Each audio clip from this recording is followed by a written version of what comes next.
Samajwadi party के सांसद साहब ने संसद के भीतर खड़े होकर कह दिया कि राणा सांगा गद्दार थे। अब ऐसे में सवाल यह है कि क्या सच में राणा सांगा गद्दार थे? नमस्कार, मैं आपके साथ के राणा न्यूज संवाद देख रहे हैं।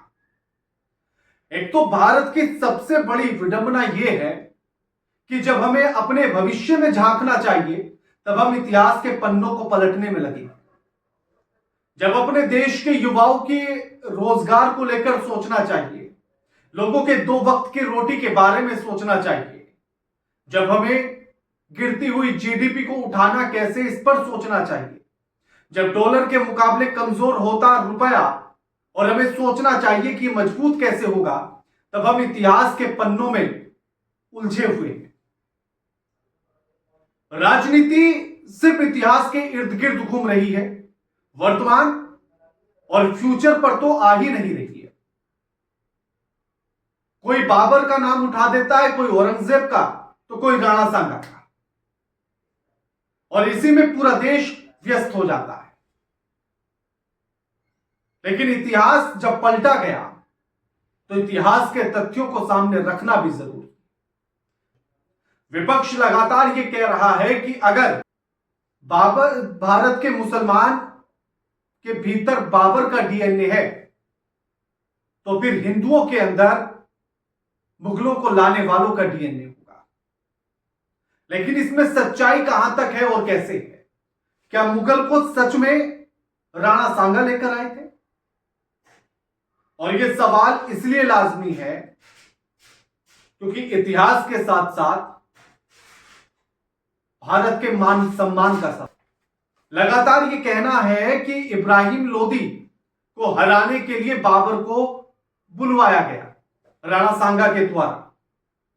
लेकिन सवाल यह है कि जब बाबर भारत आता है और पानीपत की पहली लड़ाई में वो इब्राहिम लोदी को हरा देता है और वहीं से मुगल साम्राज्य की शुरुआत होती है। लेकिन उस लड़ाई से पहले 18 बार राणा सांगा इब्राहिम लोदी को हरा चुके थे। अब सोचिए कि जिसको आपने 18 बार मारा हो, पीटा हो, कूटा हो, अब उसी को पिटवाने के लिए आप बाहर से किसी को बुलाएंगे क्या? लगता है आपको कि जिसको आप जब चाहे तब पीट रहे हैं, जब चाहे तब थप्पड़ मार रहे हैं, उसी को पिटवाने के लिए आप बाहर से किसी को बुला रहे हैं? ये संभव है? खुद बाबरनामा में यह लिखा है कि भारत में राणा सांगा के जैसा वीर होना मुश्किल है। उनकी बहादुरी के किस्सों से बाबरनामा भी भरा पड़ा। और खुद अगर राणा सांगा ने बाबर को बुलवाया था तो पानीपत का युद्ध जीतने के बाद, बाबर के पानीपत का युद्ध जीतने के बाद फिर राणा सांगा से ही युद्ध क्यों कर लेता है? फिर क्यों राणा सांगा उससे युद्ध करते हैं?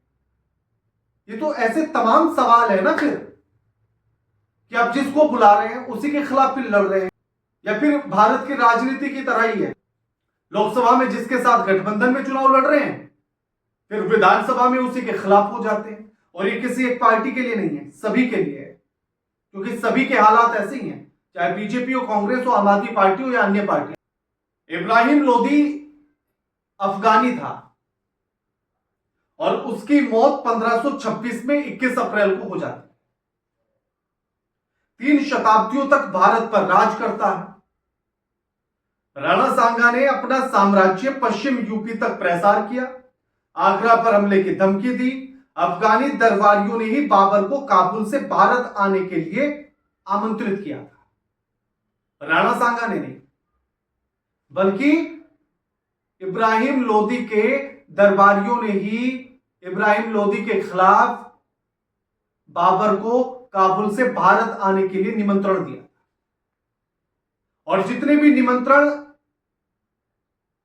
बाबर ने भेजे हैं वो राणा सांगा को भेजे, वो इसलिए कि बाबर को यह लगता था कि राणा सांगा इब्राहिम लोदी को दुश्मन मानते हैं और बाबर भी इब्राहिम लोदी को दुश्मन मानता था।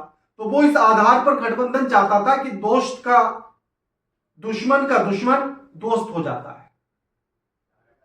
लेकिन राणा सांगा ने इस गठबंधन को करने से मना कर दिया था। उन्होंने ये चर्चा रखी अपने दरबार में, उनके सलाहकारों ने, उनके दरबारियों ने मना किया, उन्होंने गठबंधन से मना कर दिया, लेकिन उनका कोई भी निमंत्रण उन्होंने भेजा हो ऐसा नहीं जिक्र मिलता। बाबरनामा में एक आध जगह है, लेकिन उसकी कोई पुख्ता जानकारी नहीं है। बाबरनामा में एक आध जगह उसका जिक्र है, लेकिन वो पानीपत के युद्ध के बाद का है, यानी कि जब पानीपत का युद्ध बाबर जीत चुका था इब्राहिम लोदी से, उसके बाद का निमंत्रण है, और वो भी उस समय का जब वो राणा सांगा से खुद युद्ध की तैयारी कर रहा। अब ऐसे में अब अगली कहानी सुनिए। 1526 में बाबर ने इब्राहिम को हराया, उसके बाद मुगल साम्राज्य की नींव पड़ती है। पहले भारत की यात्रा शुरू की, यानी कि वो जब पानीपत का युद्ध लड़ रहा था इब्राहिम लोदी से, उससे पहले ही वो भारत की यात्रा कर चुका था। अपने देश से निकाले जाने के बाद फरगाना से उसको भारत की चीजें आकर्षित करने लगी और उसने भारत पर अपना साम्राज्य जमाने के लिए, अपना शासन करने के लिए अपना मन बना लिया, उसका सपना देखने लगा। राणा सांगा का जन्म 1482 में होता है। राणा रायमल के छोटे बेटे 1509 में राणा रायमल की मृत्यु के बाद मेवाड़ के शासक बनते हैं, और वो इतने प्रतापी थे कि बाबर भी ये जानता था कि अगर भारत पर कब्जा करना है तो राणा सांगा को हराना पड़ेगा। और वही राणा सांगा थे जिन्होंने विदेशी आक्रमणकारियों के खिलाफ राजपूतों को एकजुट किया। वही राणा सांगा थे कि जिनके एक आंख घायल हो जाने के बाद, हाथ घायल हो जाने के बाद, पैर घायल हो जाने के बाद भी लड़ते रहे। राणा सांगा ने 1527 में बयाना जीता। 16 मार्च 1527 में भरतपुर में खानवा में राणा सांगा और बाबर की सेना में युद्ध शुरू होता है, और इस युद्ध को राजपूत जीत लेते हैं, लेकिन अचानक से एक तीर आकर राणा सांगा की आंख में लग जाता है, जिसकी वजह से उन्हें रणभूमि से दूर जाना होता है, और इसी वजह से युद्ध पलट जाता है और बाबर उसे जीत जाता है। और फिर इसी युद्ध का बदला लेने के लिए जो सरदार राणा सांगा के साथ थे, वही उन्हें जहर देते, जिससे उनकी मृत्यु हो जाती। लेकिन सवाल सिर्फ इतना नहीं है, सवाल इससे आगे का भी। एक सवाल यह भी है कि राणा सांगा के बारे में यह भी पता होना चाहिए कि 1 लाख सवार उनके पास थे, 7 राव, 104 छोटे सरदार उनके पास थे, और 10 करोड़ की आमदनी उनके राज्य की थी। अब आप खुद सोचिए कि उस जमाने में 1400-1500 सन की बात कर रहे हैं, उस समय पर उनके राज्य की आमदनी 10 करोड़ थी। आज देखिए जरा पन्नों को पलटकर, पूरे भारत का हर राज्य घाटे में चल रहा है, सब पर कर्ज है और वो आमदनी में थे। तो इतिहास के पन्नों से सीखना है तो ये सीखा जाए। लेकिन इसी के साथ ये तस्वीरें भी देख लीजिए। इधर रामजी लाल सुमन बयान देते हैं, करणी सेना सड़कों पर उतरती है, करणी सेना विद्रोह करती है, और रामजी लाल के घर पर, उसके आवास पर हमला किया जाता है, उसे बाहर निकलने की चेतावनी दी जाती है, बाबर की औलाद जैसे शब्दों से पुकारा जाता है। यह उनके घर के बाहर की तस्वीर है जहां हमला हुआ, तोड़फोड़ हुई। और ये सिर्फ यही नहीं है, लखनऊ विश्वविद्यालय के छात्र भी इसी तरह के नारेबाजी और प्रदर्शन कर रहे हैं, पुलिस ने गिरफ्तार भी किया। मुजफ्फरनगर, सहारनपुर में यही स्थिति है, यानी कि सब जगह राजपूतों का खून उबाल पा रहा है। लेकिन सवाल यही नहीं है कि उन्होंने इतिहास से क्या सीखा, सवाल यह बड़ा है। राणा सांगा हमारे आदर्श हैं, हमारे पूर्वज हैं, भारत के महान योद्धा हैं, वीर हैं, इनसे परहेज। इसका जवाब रामजी लाल सुमन को मिलना चाहिए। लेकिन उससे बड़ा सवाल यह है कि आप जिनको इन बातों पर गुस्सा आता है, उन्हें भारत की बेरोजगारी पर गुस्सा क्यों नहीं आता?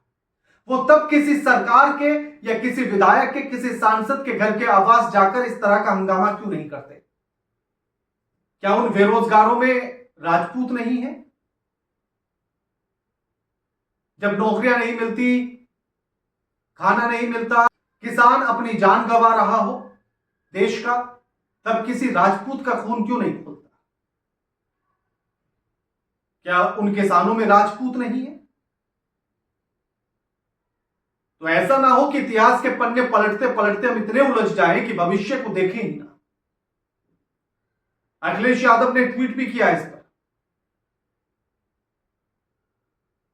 और इसी के साथ बाकी आप कमेंट करके बताइए कि इतिहास के पन्नों में उलझना कितना ठीक है, भविष्य को दरकिनार करना, वर्तमान को नजरअंदाज करना कितना सही है।